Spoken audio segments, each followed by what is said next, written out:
U.S. President Donald Trump. Credit Reuters The Trump administration's priority at the UN climate talks in Bonn is to block developing countries like China from getting an easier ride.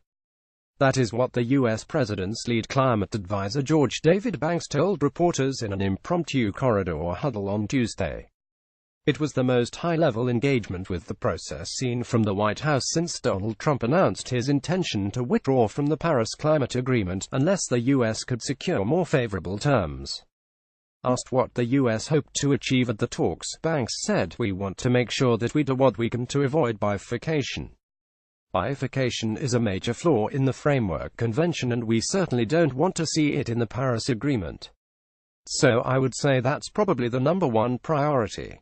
This fortnight's talks have seen the re-emergence of the idea that rich and poor countries can be divided into two camps, a firewall the Paris Agreement was supposed to overcome. Also read Trump administration offers fossil fuels as solution to climate change. The original UN Climate Convention divided the world into industrialized, Annex I countries and the rest.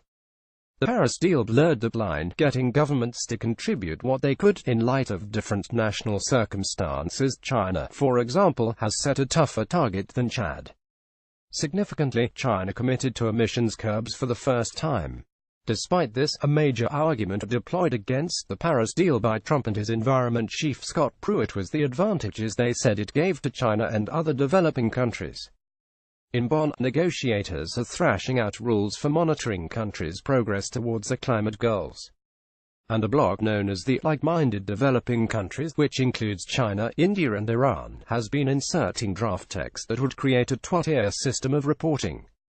Last week, Chen Zhihua, a senior Chinese negotiator, told reporters, "Although we heard some different views from the developed world that we're entering into a new world without differentiation among developing and developed countries. I think that is not the truth." On Tuesday, EU Climate Commissioner Miguel Arias Cañete said the position of the Europeans was that we should follow what we agreed in Paris. "It's very clear that there are some countries that still think that the binary approach should continue," he said, "but we cannot go to the old story of the annexes. For sure this is going to be a difficult topic. The flare-up has raised fears negotiators may not meet the November 2018 deadline for finalizing the Paris rulebook." On Monday, the two diplomats leading this strand of talks said they would need 1 or 2 extra meetings before 2018 summit in Katowice, Poland.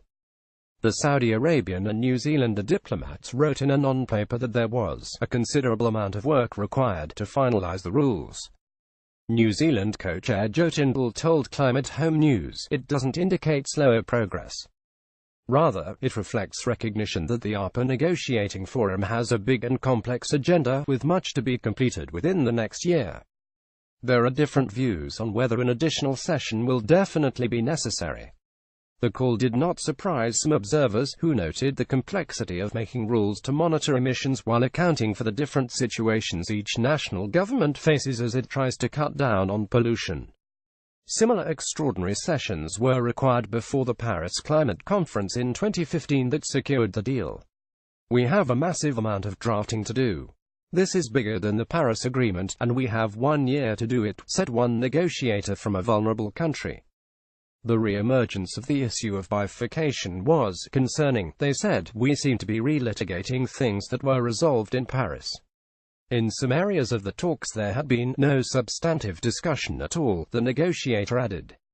Also read African campaigners call for U.S. to be kicked out of Bonn climate talks. Alden Meyer, director of strategy and policy for the Union of Concerned Scientists and a long-time observer of the UN climate talks, told Climate Home News that if this issue were not resolved it would be a huge issue in Katowice.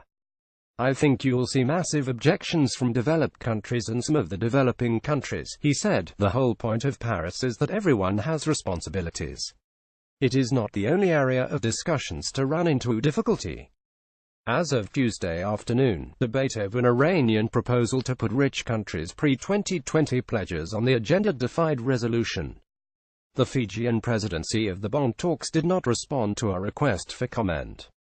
This article originally appeared on Climate Home News.